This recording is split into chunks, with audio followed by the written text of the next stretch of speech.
how everything he touches is the best thing. Yeah. We need to remember that that grandiosity is in service to one person. From spilled secrets, legal battles, and a messy family feud, Donald Trump's niece has in the past year gone from being on the sidelines to coming out into the spotlight.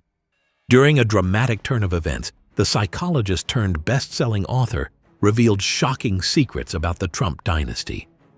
Now she is back with another revelation, and this time it's messier than ever.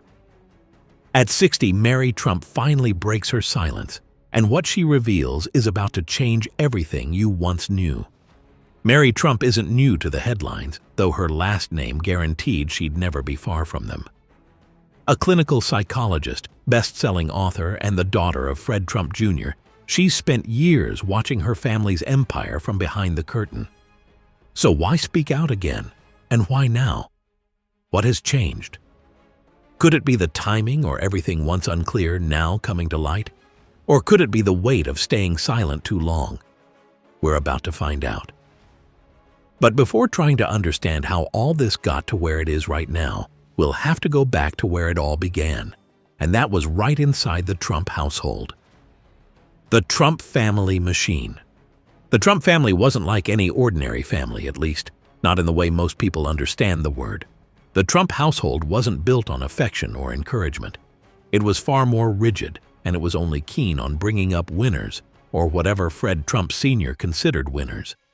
Fred Sr. was a man obsessed with success. He didn't want the slow and steady kind of success, no. That wasn't the kind he believed in. He believed life was a battlefield, and his children were soldiers. In his world, kindness wasn't a virtue. It was more of a weakness, and emotions were liabilities. He felt these attributes would eventually lead to failure, which to him was the ultimate betrayal. Mary Trump, Donald Trump's niece, has talked at length about what growing up in the Trump atmosphere was like. She described her grandfather as cold, calculating, and always in control. He didn't raise his children so much as condition them, and for Donald, that worked. He learned quickly that if you wanted to survive in the Trump family, you had to dominate every aspect, and you had to win at all costs. But Mary's father, Fred Jr., was different. He had a softer nature. In fact, he was too soft for Fred Sr. Her grandfather wanted someone tougher, someone who could protect the family name, and that someone ended up being Donald. According to Mary Trump, the emotional tone of their home rewarded cruelty. There was no space for vulnerability, no reward for empathy. She watched her father shrink under that pressure, slowly and painfully, until alcoholism took him.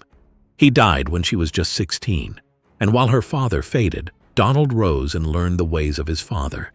He became the product of what his father had always wanted, and maybe the one Fred Jr. could never be. But what happens to a child raised in emotional starvation? Like Mary said, Donald didn't really have a normal childhood while growing up. From her professional point of view, she was able to deduce that Donald had gone through a rough time in his life that has made him who he is today. While Donald isn't mysterious, he's definitely one very complicated man. Mary believes Donald Trump has a personality disorder that meets all 9 criteria for narcissistic personality disorder. On top of that, she points to traits that show that Donald Trump has an antisocial personality disorder, of which she draws attention to his repeated deceit, impulsivity, and zero sense of guilt. He'll lie, cheat, and spin without blinking. And in Mary's words, he doesn't feel remorse because he doesn't believe he's ever wrong. These attributes to her are the ones that no president should have, and she suggests that her uncle isn't fit to lead the United States.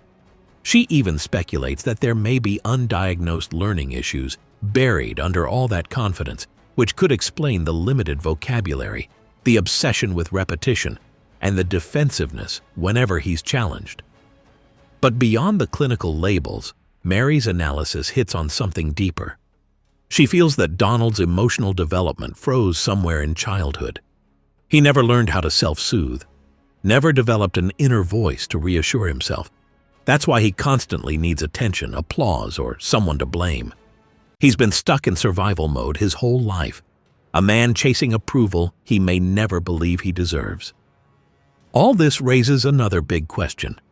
If Mary saw all this so clearly for so long, then why did she wait to speak this loudly? The release of an explosive book.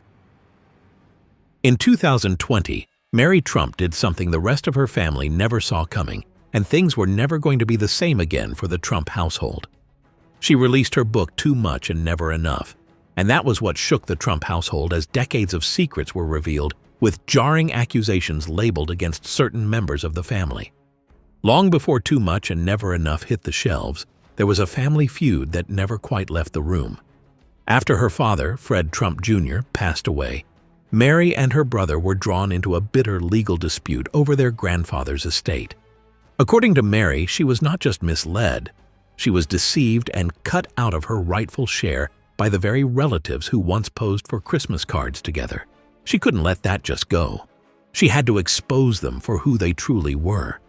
So when the world watched Donald Trump ride the escalator into politics and build a campaign around his business brilliance, Mary found the best chance to do what she has always wanted to do. She waited patiently, quietly watching, waiting for the perfect time to execute her plans. Then in 2018, the New York Times made a shocking revelation. They had a report on Trump's finances, which included years of tax schemes, questionable write-offs, and the unraveling of his self-made narrative. What no one knew at the time was that the anonymous tipster behind the report, who handed over decades' worth of tax returns, was Mary. She kept that secret close until 2 years later, when she told the rest of the story in her book. Too Much and Never Enough. How My Family Created the World's Most Dangerous Man was more than a memoir. It was her way of telling the world the truth that no one could have predicted. She painted her uncle as emotionally stunted, molded by a cruel father, and enabled by a family that punished empathy and rewarded dominance. It had raw feelings written, which were personal and precise. The Trump family couldn't watch as Mary trampled on their family name, and so Robert Trump, Donald's younger brother, tried to sue her into silence, citing an old non-disclosure agreement tied to that estate battle. The goal was to silence Mary and limit her from promoting her book, but the courts were in favor of Mary Trump. Seeing that it was a drama about one of the most powerful families in the world, the public devoured it. The press couldn't get enough of it. The book hit #1 on bestseller lists around the world. To Mary, it was long overdue, and in her words, an act of necessary accountability. She wasn't only exposing who Donald Trump truly was, she was also debunking and dissecting the myths about him. As time went by, the book was overshadowed by other pressing matters like the elections in which Donald Trump contested. Mary, seeing this, made sure Donald wouldn't be elected. With how everything turned out, it seemed all Mary had feared and talked about were now coming to light. Donald Trump's return to power. For Mary Trump, watching her uncle return to the White House wasn't shocking but devastating. She'd spent years warning the country that Donald Trump's second tenure as president would be dangerous. Not because he had new ideas, but because he didn't. She had spoken out on podcasts, written essays, toured across the country, and even stood on the Hay Festival stage in May 2025, urging voters to think deeper about what leadership really means. And she didn't hold back. In that talk, Mary said plainly, "He's the same," which is dangerous, by the way. Never choose as your leader somebody who is incapable of evolving. That should have been one of the lessons we learned. And yet, here he was again, back in the Oval Office. In her view, he's entirely predictable. His emotional patterns haven't changed since childhood. To her, he is a man who sees relationships through the lens of loyalty and control, making him anything but calculated but rather compulsive. Now that he doesn't have to face another election, Mary believes the emotional guardrails are completely gone. As observed, since Trump got into office, Trump's moves have followed a familiar, worrying pattern. He's used the Justice Department to go after critics and former officials. He's signed off on sweeping executive orders that target protesters and redefine dissent as disruption. He's installed allies across key agencies, gutting anyone he sees as disloyal. He's taken his online threats into official briefings, calling out journalists by name, casting doubt on civil servants and warning the press to watch their tone. To some, these might seem like bold political tactics. To Mary, they're something else entirely. She sees them as emotional responses that are outbursts dressed up as governance. As a psychologist, Mary explains that when someone has been raised in a family where power equals love and control equals safety, they don't grow out of it, especially when it works. She believes this second term will leave lasting damage, that the institutions meant to check power will erode under constant pressure, that fear will replace norms, that the country's fragile unity will tear in quieter, more permanent ways. She also goes on to say that Trump couldn't have been able to pull this off alone. What she accuses a certain party of is enough to make the hairs on the back of your neck stand. Mary Trump didn't blame it all on her uncle, at least not entirely. When the 2024 election results rolled in and the country watched Donald Trump step back into the Oval Office, she didn't point only at the voters or the broken systems. Mary has argued that Democratic leaders have repeatedly failed to grasp the emotional weight of the political moment. For her, the mistake wasn't about polling or messaging tweaks, but it was more about the emotional tone. Mary believes the Democrats ran a campaign built for a classroom when what they needed was something people could feel in their gut. While Trump stirred so many emotions from fear to anger to nostalgia, the Democrats stayed focused on policies and resumes. They missed the heat, and one thing in American politics is that the cold never wins. She pointed to a bigger issue, which was the growing disconnect between the intellectual elite and working-class communities. People didn't want to be lectured. They wanted to be heard. They wanted someone who could speak to their frustrations in plain words, not policy abstracts. This claim was also supported by Kentucky Governor Andy Beshear, who expressed a similar sentiment in a different context. He noted that Democrats have begun to speak like professors and started using advocacy speak. There was also the silence that came from the party being slow to confront disinformation, afraid to get caught looking reactive or impolite. Mary saw it all happening in real time. Still, for all her criticism against the party, Mary hasn't given up. She says she can't afford to. Because, as she's quick to remind anyone listening, Donald Trump didn't become president again by magic. He definitely had help. And if this version of America is going to change course, it's not going to happen from a stage. It's going to start in the cracks. And that's where Mary sees hope. Somehow she believes there are certain people who are sitting and watching as the drama unfolds. Time of resistance and hope.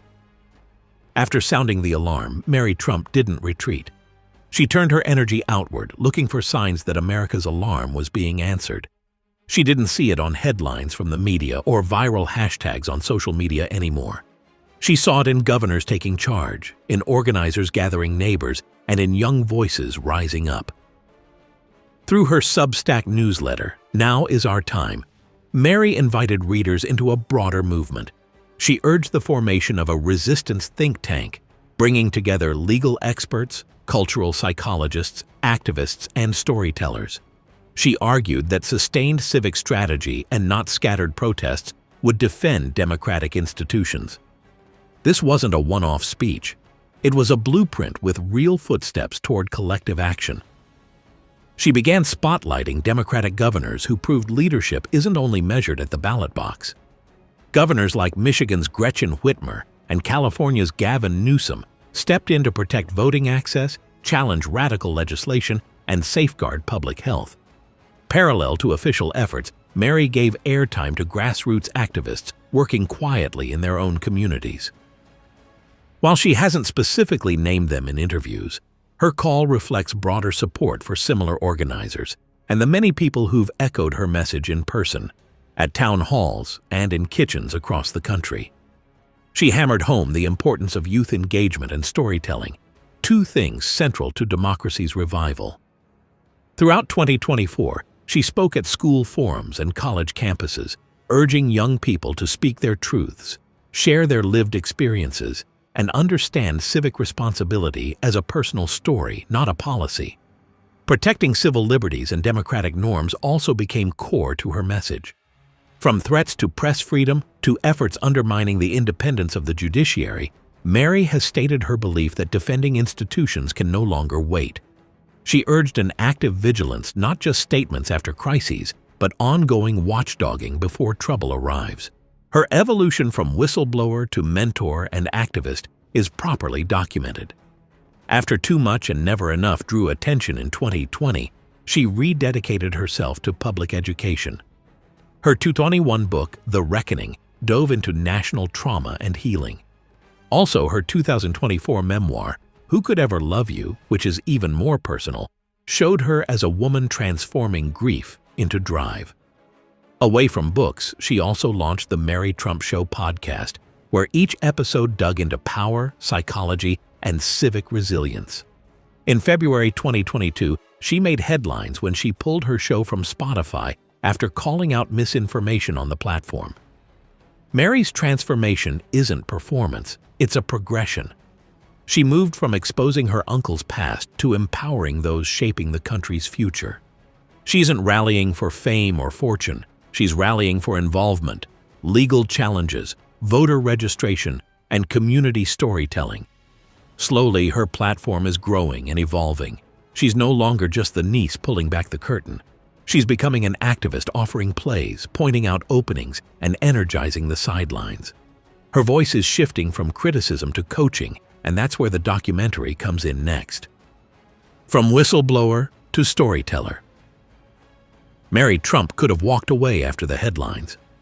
After her first book hit the bestseller list, after the lawsuits, after the podcasts and the pundits finished dissecting her every sentence, she had every reason to step out of the public eye. She'd told her story. She'd warned the country.